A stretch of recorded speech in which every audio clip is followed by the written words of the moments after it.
la mesure de l'IA. L'intelligence artificielle est le nouvel horizon technologique depuis l'automne 2022 et l'arrivée fracassante de ChatGPT. Objet de crainte et d'excitation, cette innovation promet de bouleverser le monde professionnel. Juristes, traducteurs, enseignants, de nombreux métiers sont menacés de disparition, à tout le moins d'être bouleversés. Parmi la liste, les experts comptables. Comment intégrer l'IA dans leur pratique sans être dépassés par sa puissance de calcul? Dans cet épisode, Karine Catelin et Raja Robier, qui travaillent avec des cabinets d'experts comptables, explorent notamment comment l'essor de l'intelligence artificielle rend d'autant plus nécessaire l'intelligence émotionnelle. Bonjour à tous, donc bienvenue pour un nouvel épisode des Crégocast. J'ai aujourd'hui le plaisir d'avoir en studio Karine Catelin et Raja Robier qui vont nous parler de leur recherche en cours. Alors, est-ce que vous pourriez vous présenter? Eh bien, merci Jean-Baptiste. Bonjour à toutes et tous. Donc, Karine Catelin, maître de conférence en sciences de gestion HDR depuis 2023, chercheur au Crégo et en poste à l'IUT de Dijon depuis 2002. Bonjour à tous et à toutes. Je suis Raja Robier, maître de conférence en sciences de gestion et chercheur au Crégo également. Et j'ai mon poste de maître de conférence à l'IUT de Dijon depuis 1998. Dans la suite de notre présentation, on aimerait bien dire que nous appartenons toutes les deux à l'axe réseau du Crégo et avons toutes les deux la co-responsabilité d'une équipe interdisciplinaire ORNUM, organisation et numérique. Cette aventure qui a commencé par un workshop sur une journée en 2019. Et en 2020, on a tous subi le Covid, donc on a fait notre première version en visio. Et en 2021-2022, nous avons proposé des versions hybrides de ce workshop. Depuis, la formule a changé. Depuis 2023-2024, nous l'avons intégré dans des colloques internationaux, RMAP et AFC. Et d'ailleurs, à RMAP, maintenant, il y a un atelier permanent qui est estampillé ORNUM, Organisation et Numérique. Juste RMAP et FC pour les gens qui nous écoutent, qui ne seraient pas familiers des acronymes. Donc, RMAP, c'est l'Association internationale de recherche en management public et l'AFC, c'est l'Association française de comptabilité. Voilà, donc c'est des associations thématiques au travers desquelles les enseignants-chercheurs se retrouvent pour discuter de thématiques. Alors justement, Ornum, organisation et numérique, vous avez ouvert un sillon qui est très intéressant en gestion. Et c'est un peu de ça qu'on va parler aujourd'hui, puisque vous avez également toutes les deux lancé une recherche dans le monde de l'expertise comptable sur l'impact et le rôle de l'intelligence artificielle. C'est vrai que c'est un sujet, c'est plus qu'un serpent de mer, l'intelligence artificielle, on n'arrête pas d'en parler. Et alors, qu'est-ce qui vous a donné finalement l'idée de s'intéresser à ce sujet et de lier intelligence artificielle avec un monde, celui de l'expertise comptable, qui est assez normé déjà, avec beaucoup de procédures, beaucoup de comptes rendus à effectuer. Donc, qu'est-ce qui vous a donné l'idée de vous intéresser à l'intelligence artificielle dans ce secteur-là en particulier? Alors, deux raisons. La première, c'est que finalement, nous nous sommes intéressés au domaine du numérique et surtout aux impacts du numérique depuis déjà une quinzaine d'années au sein des organisations aussi bien privées, publiques qu'associatives. Depuis 15 ans, nous avons mené un certain nombre de travaux autour de cette thématique, avec encore une fois des terrains très différents comme l'université et l'utilisation des outils numériques, l'arrivée de Parcoursup dans le recrutement post-bac et dernièrement au sein des EHPAD, surtout pendant la période de Covid et post-Covid où nous avons essayé d'analyser le rôle du numérique dans le quotidien des patients et des soignants. Donc ça, c'est la première, j'allais dire la première raison. La seconde, pourquoi l'expertise comptable? Eh bien, tout simplement parce que c'est un secteur que nous connaissons bien, avec lequel nous avons, un certain nombre d'affinités puisque depuis presque 20 ans, nous gérons et ou intervenons une formation en alternance qui est la prépa DSCG. Alors, le DSCG, c'est tout simplement le diplôme supérieur de comptabilité et de gestion. C'est un diplôme national de niveau master. Et au-delà de ce DSCG, eh bien, nous intervenons toutes les deux. Nous faisons partie des jurys de mémoire du DEC. Et le DEC, c'est donc le diplôme d'expertise comptable de niveau Bac+8. Alors, pour compléter les dires de ma collègue, l'organisation des épreuves du DSCG revient au rectorat d'académie. Quant à celle du DEC, elle revient au SIEC, le service interacadémique des examens et concours, qui s'en charge au niveau national. Et les problématiques présentées lors des soutenances de mémoire, les mémoires de DSCG ou diplôme d'expertise comptable, sont similaires à nos problématiques de recherche. Elles ne sont pas uniquement techniques. Elles peuvent être fondées sur une recherche théorique basée sur des articles académiques, mais toujours avec un ou plusieurs cas d'études.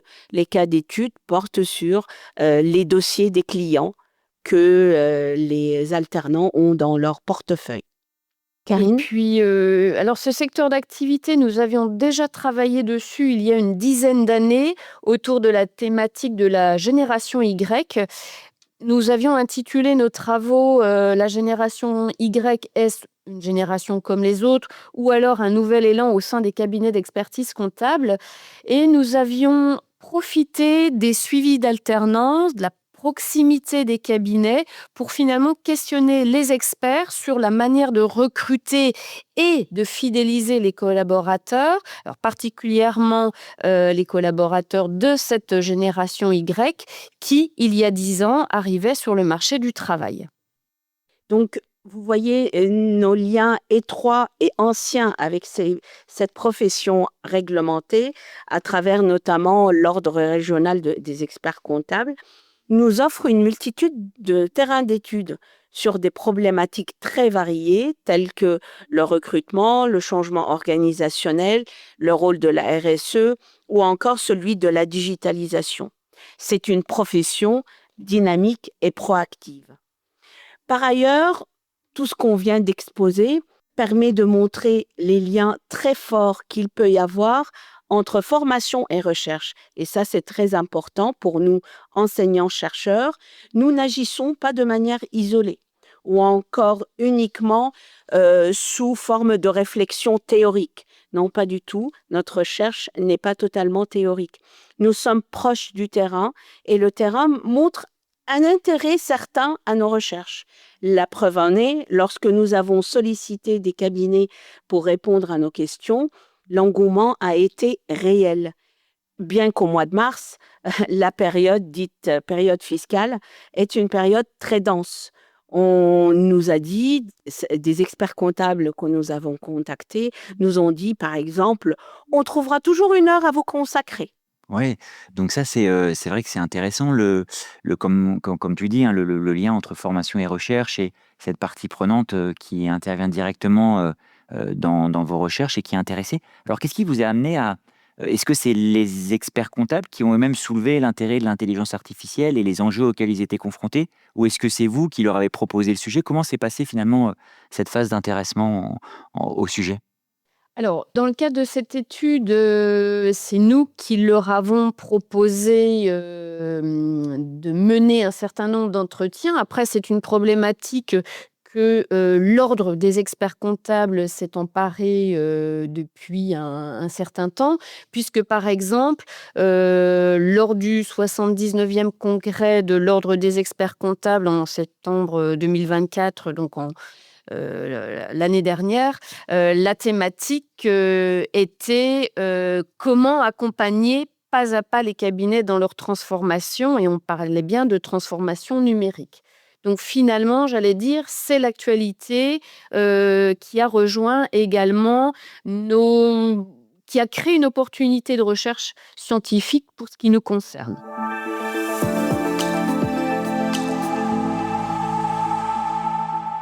Et alors, qu'est-ce que, du coup, dans cette opportunité scientifique, qu'est-ce que vous avez trouvé? Parce que moi, en discutant avant en studio ensemble pour préparer l'émission, il y a quelque chose que je trouvais très intéressant dans nos discussions. C'est la comparaison que vous faites entre intelligence artificielle et intelligence émotionnelle.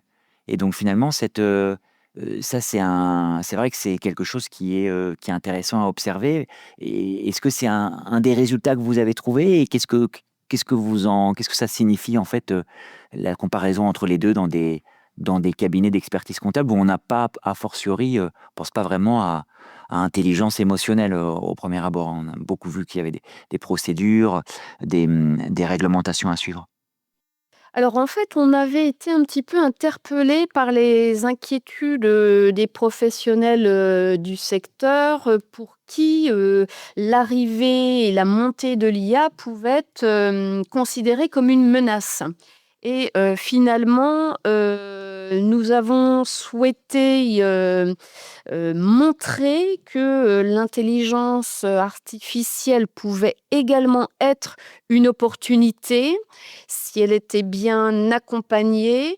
Il y avait donc cette nécessité d'accompagner les cabinets dans leur ensemble, les collaborateurs, mais également les clients pour faire accepter ces changements dans la manière de faire et surtout pour conserver, voire renforcer un lien de confiance avec finalement tous ces partenaires, clients, collaborateurs notamment.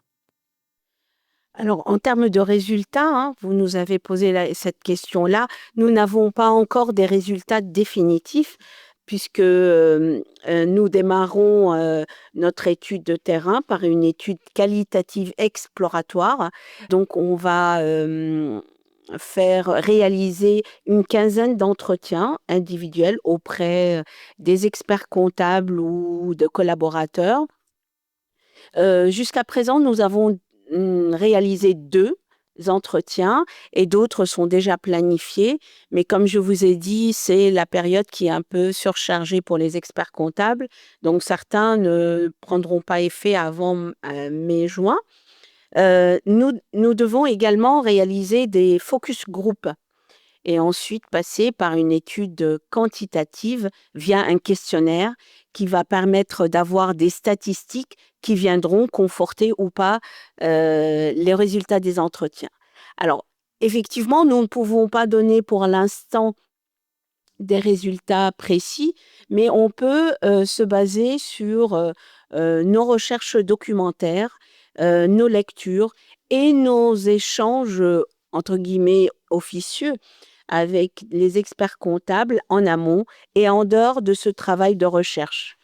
Et ce qu'il en sort, la première chose qui sort de ces éléments-là, c'est que l'IA ne remplace pas l'humain, elle le redéfinit. Alors, contrairement aux idées reçues, l'IA ne va pas supprimer les experts comptables, mais modifier en profondeur leur métier. Les cabinets les plus avancés en IA ne vont pas réduire leurs effectifs. Au contraire, ils vont redéfinir des missions pour leurs collaborateurs. Donc, il y aura moins de saisie comptable et plus de conseils et d'analyses stratégiques. Ça, c'est le premier élément qui sort de nos recherches. Le deuxième élément concerne l'acceptation de l'IA. Comment on peut accepter l'IA? Alors, l'acceptation de l'IA dépend, certes, de la technologie, mais pas uniquement de la technologie, mais surtout du management. Effectivement, l'IA, on le sait, ça suscite des résistances émotionnelles, peur de perdre son emploi, méfiance vis-à-vis de la machine, crainte de l'inconnu. Dans les cabinets où le management intègre des pratiques d'IE, par exemple IE, pardon, intelligence émotionnelle. intelligence émotionnelle, donc qui se matérialise par l'écoute, l'accompagnement, la transparence, la formation, Donc, dans ce type de cabinet, les collaborateurs acceptent mieux l'intelligence artificielle et l'adoptent plus rapidement. À l'inverse, là où les décisions sont imposées sans concertation, l'IA est souvent mal perçue et sous-exploitée. Donc, ce sont les constats qu'on tire de nos recherches et de nos échanges en amont avec les experts comptables. Donc, ce sont des premiers résultats, mais on ne peut pas se baser là-dessus pour dire exactement la finalité. Mais c'est une intuition finalement qui est, pour le coup, qui est assez contre-intuitive aussi. C'est presque de dire, si on vous suit, que l'intelligence artificielle, finalement, tendrait à rendre certains cabinets d'expertise comptable plus humains, avec un aspect, un rôle des émotions plus important.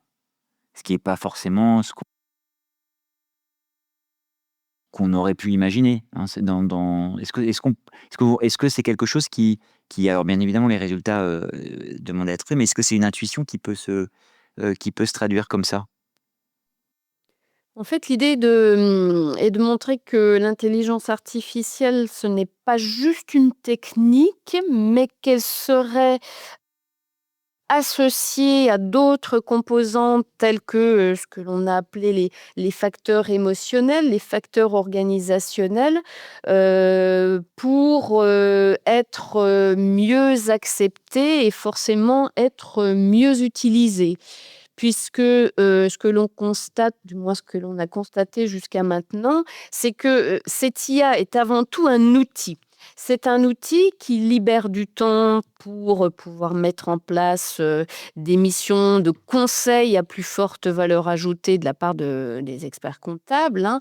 C'est un outil qui améliore la productivité, mais pour autant, elle ne peut pas remplacer certaines compétences humaines essentielles dans, la manière de gérer sa relation client, dans la manière de prendre des décisions. Donc ces compétences humaines, hein, que l'on a appelées aussi compétences, émotionnelles, seraient essentielles pour accompagner le changement au sein des cabinets d'expertise comptable.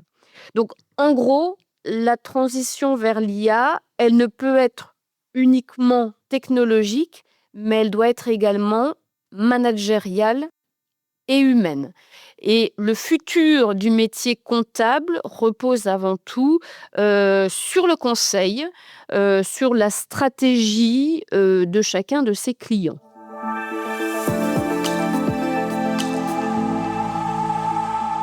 Alors justement maintenant si on s'intéresse à la portée de cette recherche, est-ce que vous avez prévu, comment va se passer finalement le les la contribution de cette recherche, sa valorisation dans le monde, socio-professionnel? Donc là, on imagine bien que, vous avez des liens avec les experts comptables, peut-être, qui sont intéressés par les résultats, et comment vous comptez justement, faire parler de cette recherche au-delà de nos cercles académiques?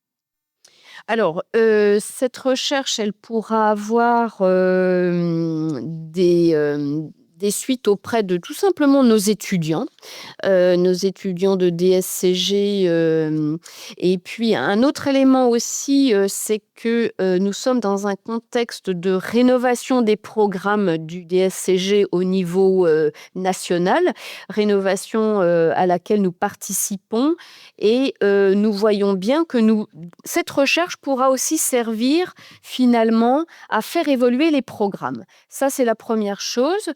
La deuxième, c'est que puisque les cabinets nous ouvrent facilement leurs portes, nous pourrons tout à fait prendre attache auprès de l'ordre régional Bourgogne-Franche-Comté pour présenter nos principaux résultats. Très bien. Raja, Il y tu aura voulais ouais. également, alors, au niveau des experts comptables, mais aussi au niveau des managers, des dirigeants, au-delà du secteur comptable, il y aura un impact sur les entreprises qui sont confrontées à l'IA et qui doivent penser la gestion du changement sous un angle humain, avec la possibilité de transposer du secteur comptable vers d'autres secteurs. Et je pense également en tant que chercheur. Je ne sais pas, Karine, si tu pourras rajouter en tant que chercheur ou universitaire, qu'est-ce que ça peut nous apporter? C'est vrai que cette recherche pourrait tout à fait enrichir les travaux existants sur la transformation digitale, justement en introduisant une dimension psychosociale et managériale. Alors, aussi bien sur le terrain de l'expertise qui est encore peu étudié, et puis encore une fois sur d'autres terrains de recherche dans une logique de transposition. Très bien, écoutez, merci beaucoup. Moi, je trouve ça très intéressant que vous ayez accepté de venir parce que, comme vous l'avez bien dit, la recherche, elle est en cours. Il y a eu seulement 2 entretiens et pourtant on voit tout le cadre qui s'est développé, hein, d'où est née la recherche et également, vos intuitions, votre objectif, vos stratégies par rapport à cette recherche en cours. Donc je vous remercie d'avoir partagé ça, même si, on n'est qu'au stade, préliminaire de la recherche. Donc, voilà, je ne sais pas si vous avez, quelque chose à ajouter? Je pense qu'on peut faire une petite conclusion en 2 temps. Donc la première, c'est de dire que finalement de rappeler un point essentiel que ce n'est pas la technologie qui fait la différence, du moins pas uniquement, mais la manière dont les humains, l'intègrent et l'utilisent. Et puis peut-être, Et si, dans notre cas, les cabinets comptables veulent réussir leur transition numérique, ils doivent non seulement former leurs équipes aux outils digitaux, mais aussi développer leurs compétences humaines, en quelque sorte leur intelligence émotionnelle, pour mieux gérer les résistances et accompagner le changement. Et nous espérons que ce travail de recherche continuera par la suite vers d'autres pistes de recherche, vers d'autres secteurs et vers d'autres sujets. pourront, en profondeur, explorer donc les implications, humaines, managériales, mais également éthiques, puisque c'est un vaste sujet, auquel est confrontée, l'intelligence, artificielle. Merci beaucoup Karine, merci Raja. Merci à vous. Merci à vous. Et n'oubliez pas, si vous voulez retrouver toutes les recherches des chercheurs du Crégo, vous pouvez vous abonner au Crégocast sur toutes les bonnes plateformes de streaming musical. Merci.